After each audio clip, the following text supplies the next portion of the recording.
Amém? Glória a Deus. Abra sua Bíblia no livro de Lucas, e é sobre isso que eu quero falar. Nós entramos numa estação de evangelismo, e o que é o evangelismo? A palavra evangelismo vem da prática do evangelho. E o que é o evangelho? É a boa notícia de que Jesus veio, Jesus viveu como um de nós, Jesus morreu, Jesus ressuscitou e Jesus voltará. O evangelho é essa boa notícia que nós temos, de que nós vamos morar no céu, de que existe algo que continua, que não acabou. Por isso que o evangelismo é uma atitude de alguém que está grato, de alguém que quer agradecer a Deus, porque vai morar no céu. Porém, a gente vê dentro da igreja alguma coisa que já está previsto na palavra de Deus, né? E Jesus, ele pegava situações do dia a dia, e pegava as conversas, e pegava as pessoas com quem ele convivia, para poder trazer a realidade daquilo que é espiritual para o que é natural. E às vezes a gente espiritualiza demais as coisas, e se coloca num mundo irreal, de um evangelho que não existe, que é fundamentado em muito mais algo abstrato, algo distante, algo quase mentiroso, que faz parte de um universo que alguns denominam cultura evangélica. Mas Jesus, ele entra com um contraponto, e ele uma vez encontra um perito da lei. Então o texto diz assim, Lucas 10, certa ocasião, um perito da lei levantou-se para pôr Jesus à prova e lhe perguntou: mestre, o que eu preciso fazer para herdar a vida eterna? Então veja, quando o perito da lei se levantou, quem era o perito da lei? Era alguém que entendia. Perito é alguém que entende, alguém que sabe, alguém que tem toda a teoria, alguém que sabe o que precisa ser feito, alguém que sabe como deve ser feito, alguém que sabe quando deve ser feito, alguém que sabe onde deve ser feito, alguém que tem a noção completa de tudo, só não faz. O perito da lei, ele se levantou, ele sabia de tudo, mas ele se levantou para pôr Jesus à prova. E quando ele se levanta para pôr Jesus à prova, a intenção dele não era uma boa intenção, não era aprender com Jesus, não era reconhecer que Jesus era o Filho de Deus. A intenção desse camarada não era entender que Deus havia encarnado e virado um homem e estava ali presente diante dele. A intenção daquele camarada era ver se ele sabia direitinho das coisas que estavam escritas na lei, na Bíblia. Eu quero saber se esse camarada sabe. Às vezes a gente encontra pessoas assim, e às vezes quando a gente entra no discipulado, tivemos aqui este ano, não foi esse ano que a gente teve discipulado? Aqui na igreja, tivemos um período, acho que de 2 meses ou 3, de discipulado lá no 2º andar, e às vezes a gente entra no discipulado e a gente começa a ver que existe uma cultura que envolve muita gente de uma teorização da Bíblia, de saber o que a Bíblia diz, de saber o que a Bíblia não diz, de pegar temas difíceis da Bíblia, de tentar analisar esses temas difíceis, para que de alguma forma aquele conhecimento ele seja do domínio comum. Isso necessariamente não é mal, ele só se torna mal quando isso se torna um valor em si próprio. E o que Jesus propõe nesse texto é que a Bíblia ela existe com uma única finalidade: colocarmos em prática as coisas que nós aprendemos. Se nós não colocamos em prática aquilo que nós aprendemos, não adianta saber. E então esse perito da lei se levantou para pôr Jesus à prova, e ele perguntou para Jesus: o que preciso fazer para herdar a vida eterna? Mas ele não queria saber o que ele precisava fazer para herdar a vida eterna. O que ele queria saber era, na teoria, qual era o pensamento que Jesus achava, daquilo que precisava ser feito, daquilo que teologicamente, teoricamente, estava traçado como uma regra que precisava ser feita. Você vê que tem uma distância muito grande. Aí Jesus dá a chance àquele camarada de ele colocar para fora todo o seu conhecimento, de colocar para fora toda a sua sabedoria, de colocar para fora tudo aquilo que ele havia estudado, se dedicado, colocou tudo para fora. E Jesus perguntou então, o que está escrito? Respondeu, como é que você a lê? Aí Jesus já foi um pouco adiante. E o camarada, ele respondeu, ame o Senhor, o seu Deus, de todo o seu coração, de toda a sua alma, de todas as suas forças e de todo o seu entendimento, e ame o seu próximo como a si mesmo. Jesus falou, pronto, está resolvido. Você respondeu corretamente. Faça isso, e viverá. Quando Jesus coloca para aquele camarada, perito da lei, faça isso e viverá, fica claro que aquele homem não fazia aquilo que ele sabia. E aí a gente começa a ver que existe uma diferença muito grande entre aquilo que eu sei e entre aquilo que eu faço. Uma coisa é o que eu sei, outra coisa é o que eu faço. Por exemplo, eu sei que o sinal vermelho indica que eu devo parar o meu carro. Você para no sinal vermelho? Uma coisa é o que você sabe, outra coisa é o que você faz.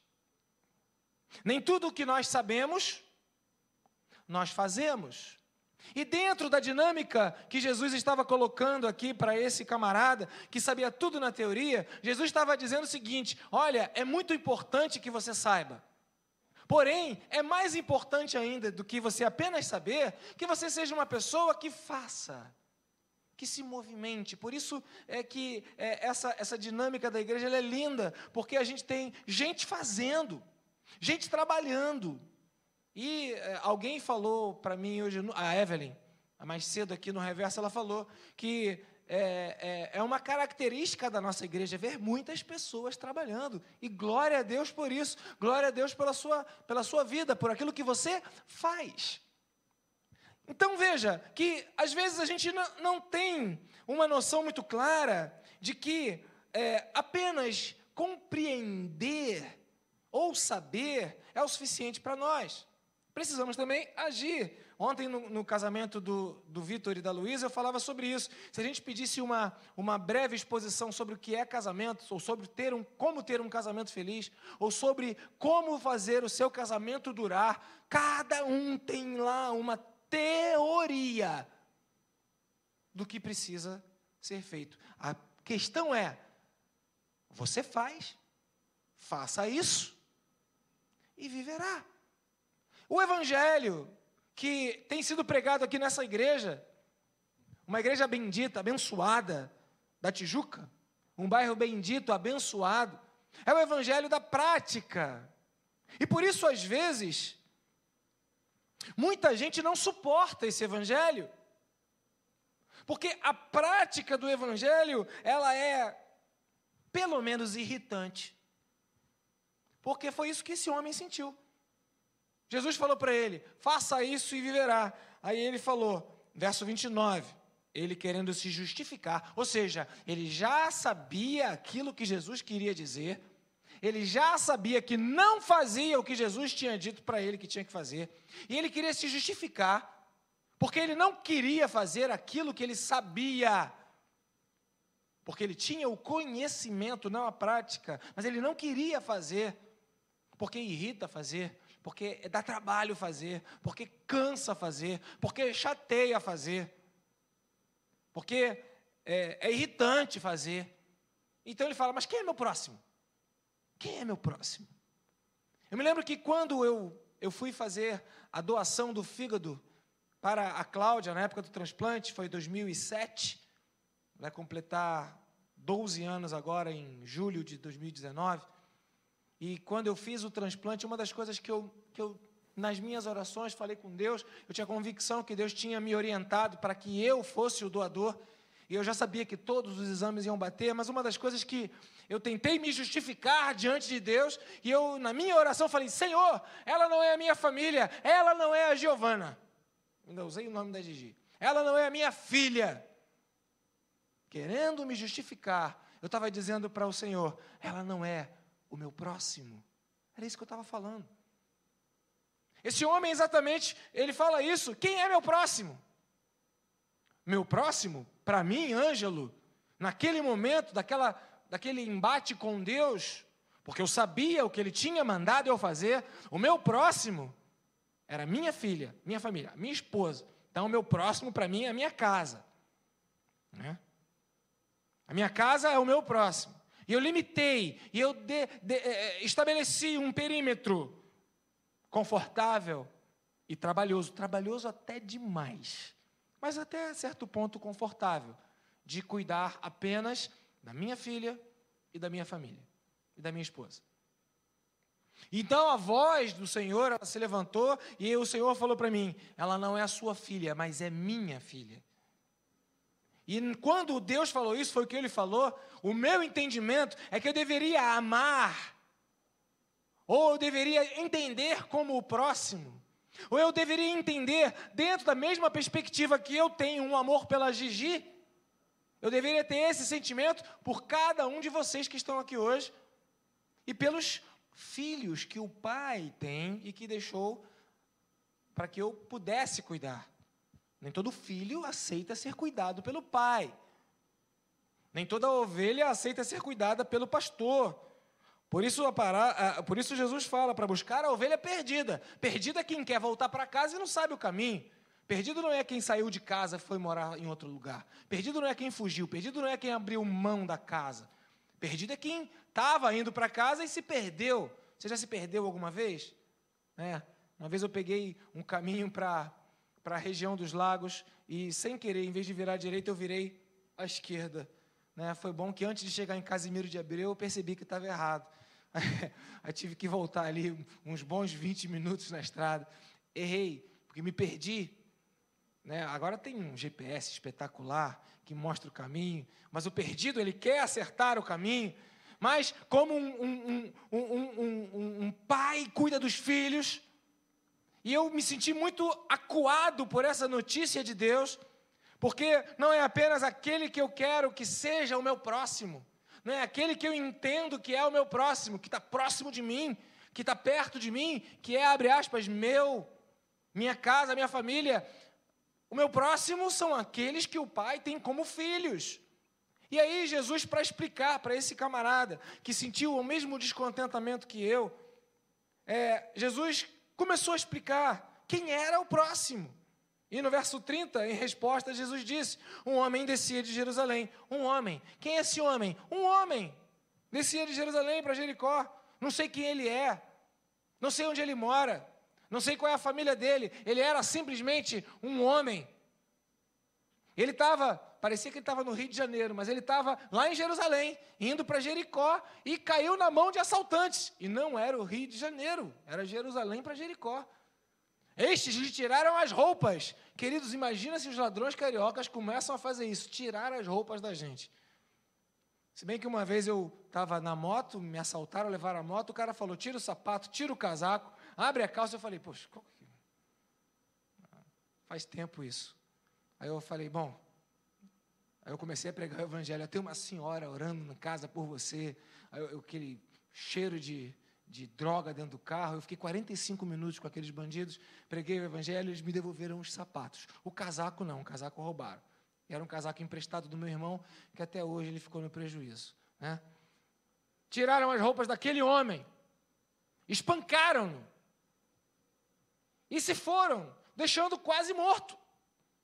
E aí, aconteceu, está descendo pela mesma rua, pela mesma estrada, um sacerdote,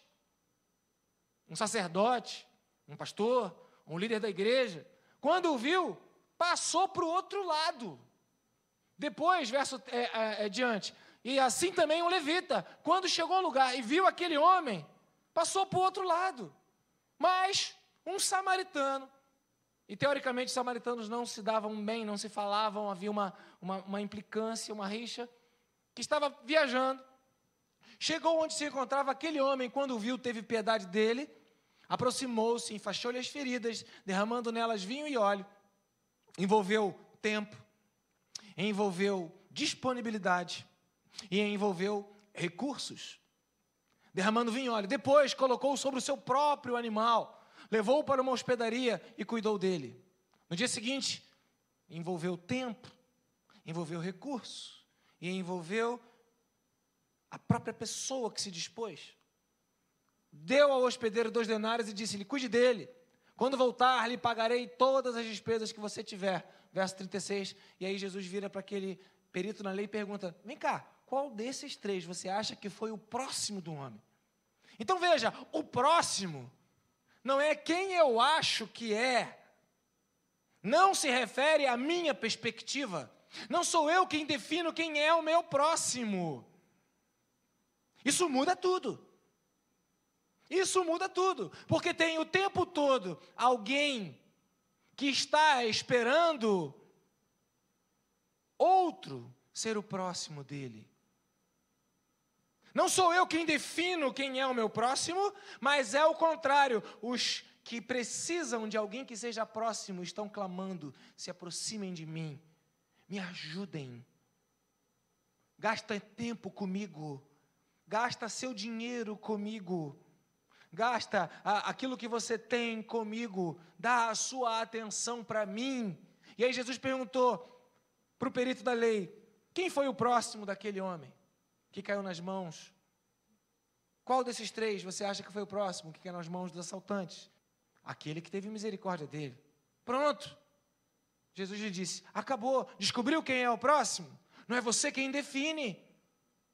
Não é você quem estabelece. Não é você quem está no controle. O próximo são aqueles que precisam de você. São aqueles que estão carentes de você. Vai lá e faça o mesmo. Então, desse ponto, o Evangelho, ele se torna algo tão prático. O Evangelho se torna algo tão concreto e tão real.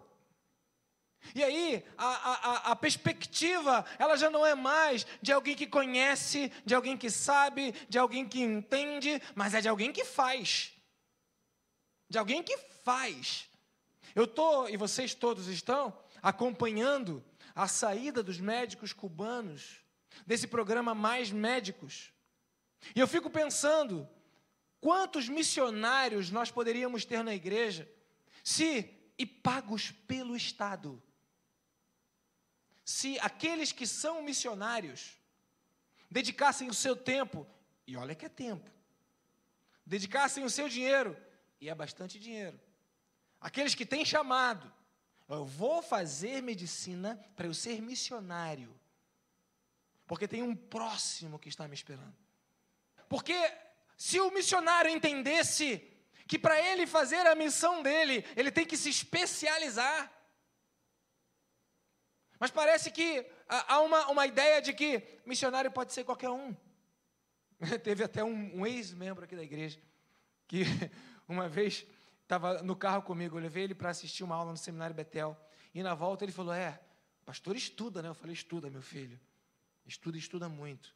Eu já fiz faculdade de História, faculdade de Teologia, tenho que estudar muito. Então para mim não dá não, porque eu não gosto de estudar. Você é missionário mesmo. Isso não foi história, eu contei, se eu falar o nome vocês vão saber quem foi, porque tem gente aqui da época, então não vou falar. Então veja que existe essa ideia de que para o próximo serve qualquer coisa. Mas para mim, eu vou fazer o melhor. E é disso que o texto está falando. Que além de mim mesmo, existem pessoas que precisam da minha ajuda, precisam de mim. Precisam que eu seja o próximo. Então veja, o que eu faço para mim, para os meus, e que não faço para os outros. Quem é o meu próximo? Então a gente acaba chegando numa palavra horrorosa, numa palavra terrível, numa palavra feia, numa palavra que ninguém gosta de ouvir, chamada egoísmo. Egoísmo quando a gente começa a pensar em nós mesmos. A minha luta, enquanto pastor do Ministério Palavra da Verdade, é que nós não sejamos egoístas. Então, você tem um carpete bonito, né? Gostaram da cor? Obrigado, foi o pastor Lúcio que escolheu, né? A gente tem cadeiras bonitas. Gostaram das cadeiras? Essa foi eu mesmo que escolhi, já tem tempo. A gente tem uma igreja bonita para, de alguma forma, te oferecer um conforto, uma dignidade, qualidade, condições, e a gente vem se esforçando. Dentro daquilo que a gente pode, sem nos tornarmos uma igreja profissional para atender a um serviço. Porque, na verdade, o que nós precisamos é entender que a vida, faça isso e viverá. A vida, ou o segredo da vida, está quando a gente faz as coisas para o próximo.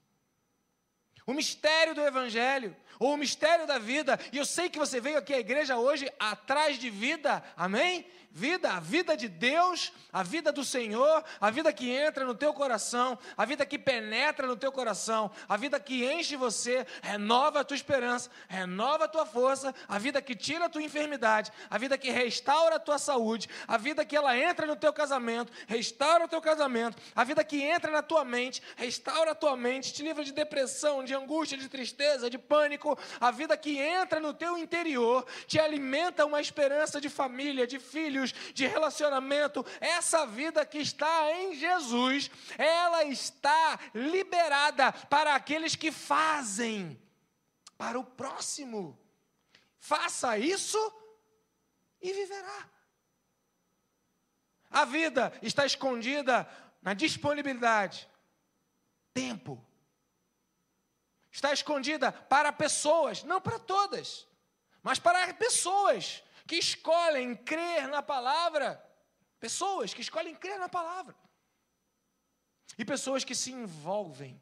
E eu digo isso com muita alegria. Aqui dentro tem muita gente que se envolve. Louvado seja o nome do Senhor. Tem gente que aprendeu isso e se envolve.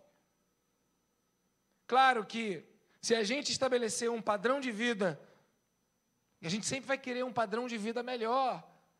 A gente sempre vai querer algo mais. Mas se você olhar bem, e eu olhei muito bem isso numa análise sobre os anos que a gente está aqui e sobre os anos de ministério. Esse ano a igreja completou 17 anos de existência.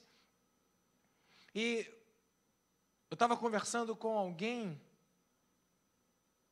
eu acho que foi com o Igor e com a Eclésia ontem, e estava conversando com eles e falando sobre como que foi impressionante para mim mesmo ver o que Deus faz, porque quando eu tinha a minha vida que preocupava comigo, de alguma maneira eu tinha benefícios daquilo que era o fruto do meu trabalho, daquilo que era a dedicação do meu tempo, daquilo que era a disponibilidade do meu tempo. E eu me lembro muito bem, eu estava me lembrando aqui, na hora que o louvor estava fluindo, eu estava me lembrando aqui sobre uma das frases que o meu patrão judeu falou para mim. Ele falou para mim: Marconi, eu não te pago só para você vir aqui trabalhar, eu te pago pela tua vida. Eu quero você o tempo todo, 24 horas por dia, onde você estiver, eu quero você disponível. E não era mentira, porque às vezes eu estava em casa, 9h30 da noite, ele me ligava: Marconi, tem que ir a Brasília levar um carro. Eu falei: tá bom, amanhã eu compro a passagem. Não, é agora de noite para chegar lá amanhã de manhã, porque o cliente está esperando lá. E eu ia. Ia porque eu ganhava dinheiro. Era dólar. Ia porque aquele dólar me fazia bem. E eu cuidava de mim. E eu imaginava: bom, eu estou cuidando disso, eu estou tomando conta disso, eu vou prosperar, eu vou fazer, eu vou ter, eu vou ganhar. Eu me lembro que sempre quando eu trabalhava aqui no Bradesco, a agência 0448, a Doc Lobo, e eu era menos que gerente um pouquinho, vice-gerente ou subgerente, mas era outro nome, era gerente de conta. E eu virei para o gerente e falei: quanto o senhor ganha para o gerente geral? Ele me falou: ganho tanto. Eu falei: não, é pouco, eu quero ganhar mais. Pedi demissão do banco para começar uma nova jornada. Sério. E depois, quando eu estou nesse momento do ápice da minha carreira, ganhando dinheiro, Deus falou, eu quero tudo. Mas o que foi chocante quando eu ouvi isso? É que o meu patrão tinha dito a mesma coisa para mim. Eu quero tudo. E Deus falou a mesma coisa para mim. Eu quero tudo. Só que o meu patrão me dava $10.000 por mês. E Deus vai me dar quanto? Qual a minha recompensa? E aí você começa a ficar chocado, porque qual é a recompensa, quanto eu ganho, qual o benefício, quem é o meu próximo, o que me move a fazer as coisas. E na verdade o Evangelho, ele é muito radical, porque ele promete para você vida, faça isso e vai viver mesmo. Porque se você não tem dinheiro para viajar e você gosta de viajar, aquilo que brilha, Deus vai dar para você promoções impressionantes, experiência própria. E se você gosta de alguma coisa e você não tem dinheiro, Deus vai abrir portas impressionantes. Mas não é disso que eu estou falando, o que eu estou falando é qual é a recompensa. Queridos, a recompensa é simplesmente a vida. Que nós tanto queremos, que nós tanto buscamos, que nós tanto ansiamos e que nós tanto teorizamos a respeito dela. Mas a vida, ela é liberada a partir do momento que eu ajo em nome da própria vida. A Bíblia fala que quando eu prego o Evangelho para alguém, o Espírito Santo, ele vai agir naquele movimento da pregação, porque é o Espírito de Deus quem convence do pecado, quem convence da justiça e quem convence do juízo. E eu sempre, conhecendo isso, sempre orientei àqueles que estão fracos na fé, preguem o Evangelho, fale de Jesus, porque naquela hora que você estiver falando do Evangelho, o Espírito Santo vai estar ali e você vai se beneficiar daquela presença poderosa do Espírito Santo. A teologia é a mesma, a Bíblia é a mesma e a mensagem é a mesma, porque não importa se eu sou um perito da lei ou não importa se eu sei muito pouco da Bíblia ou de Deus. Eu não sei quanto você conhece de Bíblia, eu não sei o quanto você sabe dos livros que são os sinóticos, dos livros históricos, dos livros do Antigo Testamento, se você consegue falar os 66 livros, se você conhece toda a teoria, se você tem os dons de língua, de revelação, os dons do Espírito Santo. Eu não sei quais são os seus dons, eu não sei quais são o nível do seu entendimento, o nível do seu conhecimento.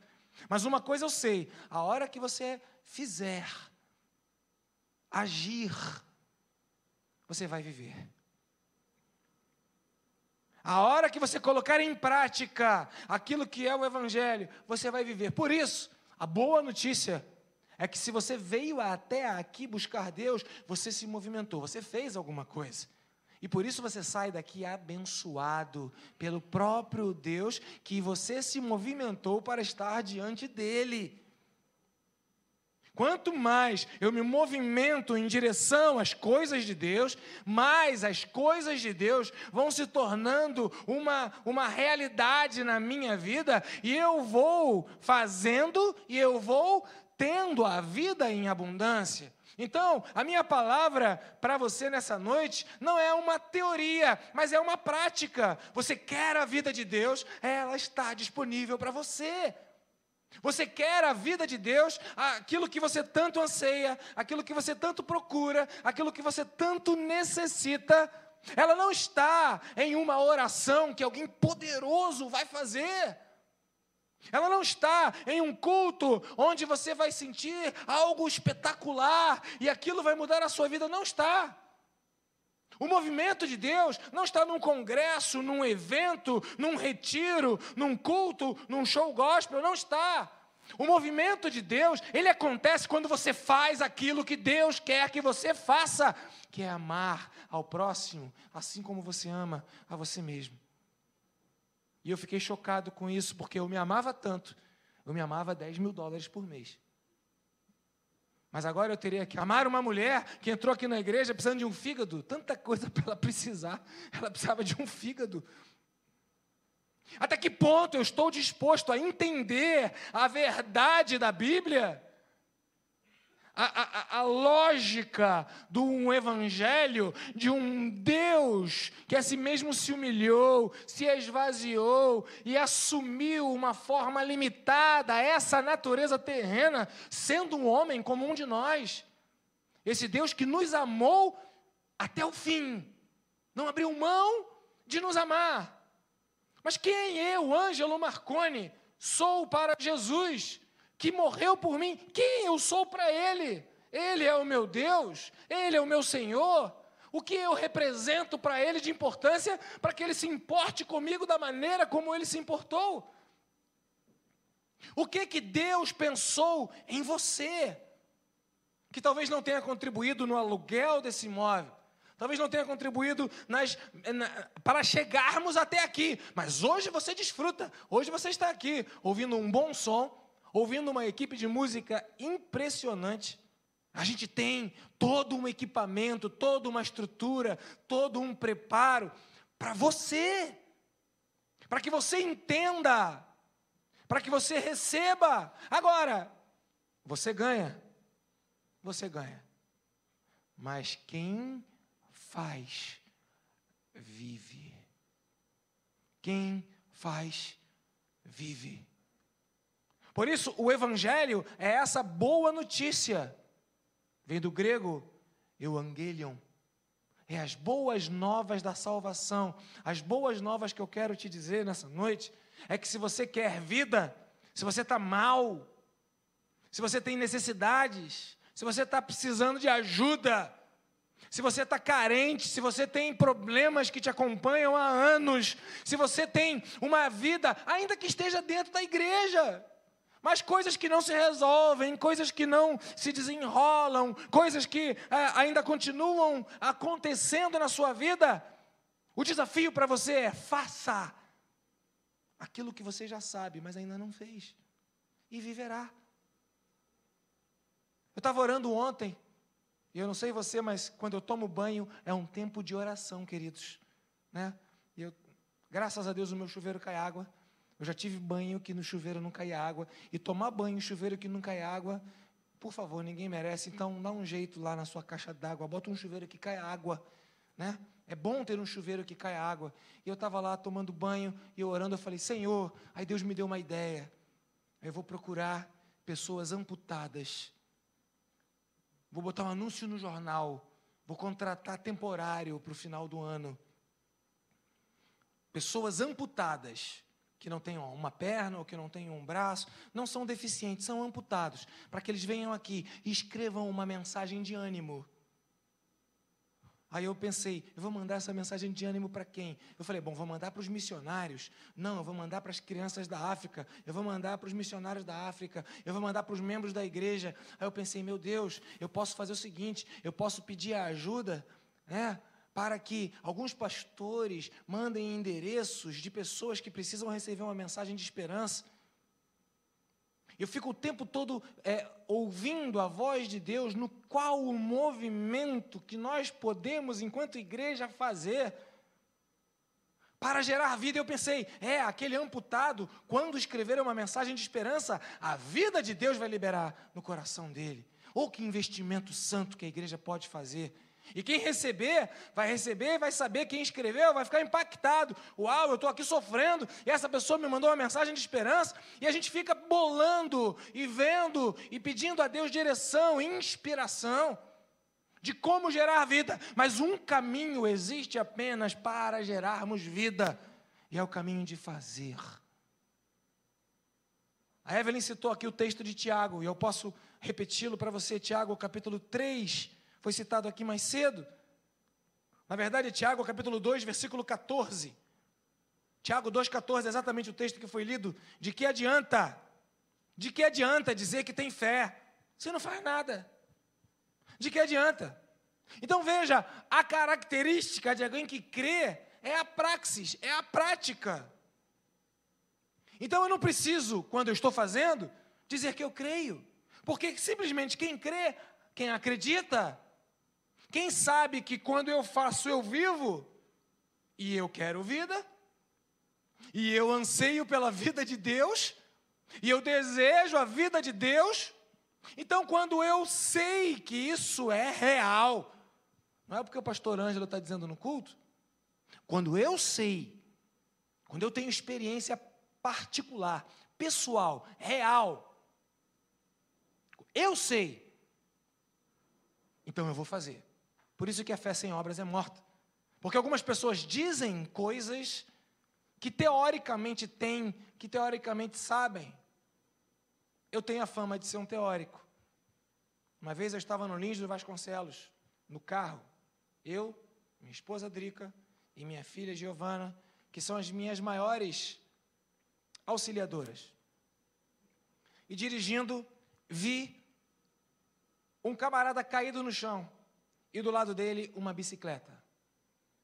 Imediatamente eu teorizei toda uma história que envolveu a vida daquele homem. E eu falei, ele estava andando, veio um carro, bateu nele, ele saiu de casa, desobedeceu a mãe, não tinha que ter saído, saiu desobediente à mãe, e foi lá na rua, o carro veio e bateu, agora ele está ali esperando o hospital não chega, porque o médico que está no hospital está em outro atendimento. E elas olharam para mim, começaram a rir e falaram, você é louco, pai. A gente teoriza umas ideias, a gente cria umas histórias, a gente estabelece uns mitos mentais, quase que uma, falando bonito, uma utopia platônica, falando um português mais claro, uns sonhos irreais, de algumas coisas que a gente acha que vão funcionar na nossa vida, e aí a gente vai tentando a mesma coisa o tempo todo, e o pastor Ângelo prega, nada muda, se nada muda, faça isso e viva.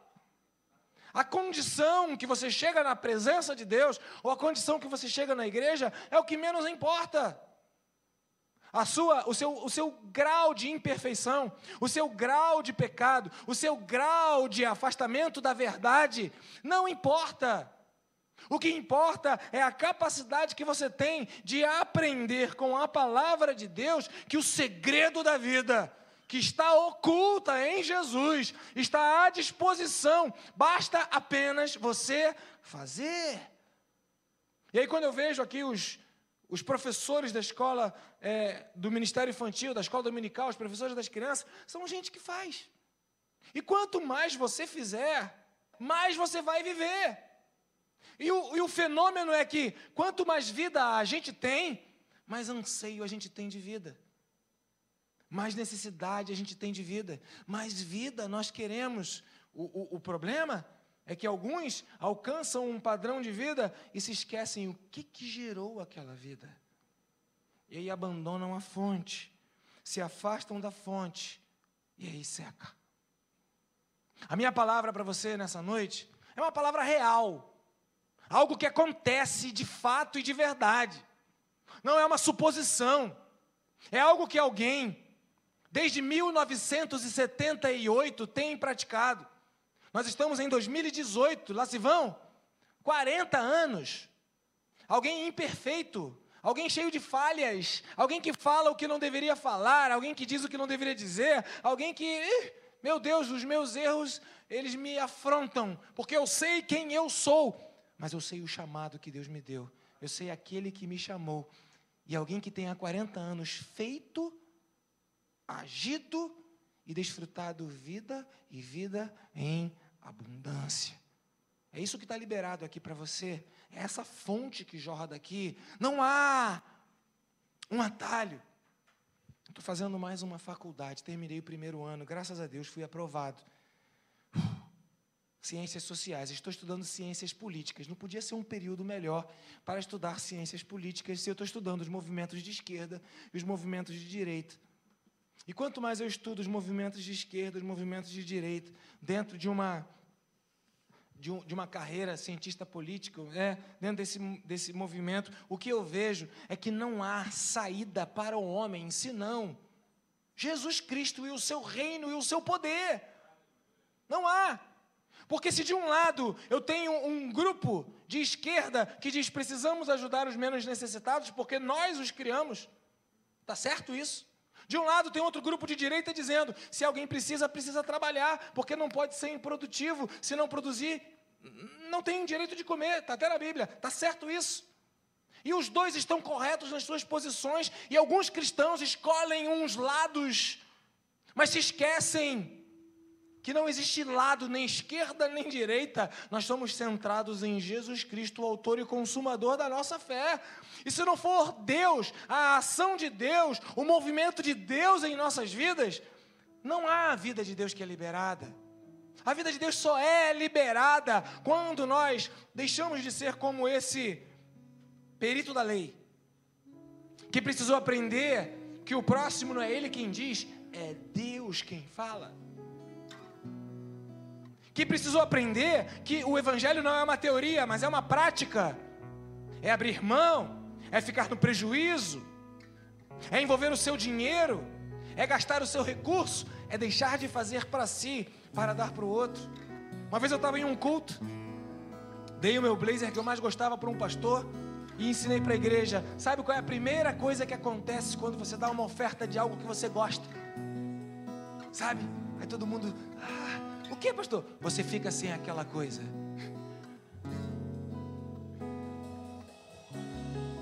Mas a vida é liberada dentro de você. A boa notícia que eu tenho para dizer para você é que se você acreditar, se você tiver fé, como diz Tiago, vai chegar na tua vida a vida de Jesus. Uma palavra, um aperto de mão, um copo de água. Os discípulos falaram, Senhor, quando foi que nós te vimos nu e te vestimos, ou com fome te demos de comer, ou com sede te demos de beber? Nós não fazemos nada para ti, Senhor. A vida de Deus, ela não está em espetáculos evangélicos de demonstração de uma espiritualidade utópica num nível de quase uma loucura. E eu falo isso com autoridade, porque eu sou cheio do Espírito Santo, tenho o dom de línguas e o dom de discernimento dos Espíritos. E quem sabe, quem convive comigo sabe. Mas o evangelho, de fato, o jejum de fato, a vida com Deus de fato, é o que flui de você, é o que você deixa sair de você. E a boa notícia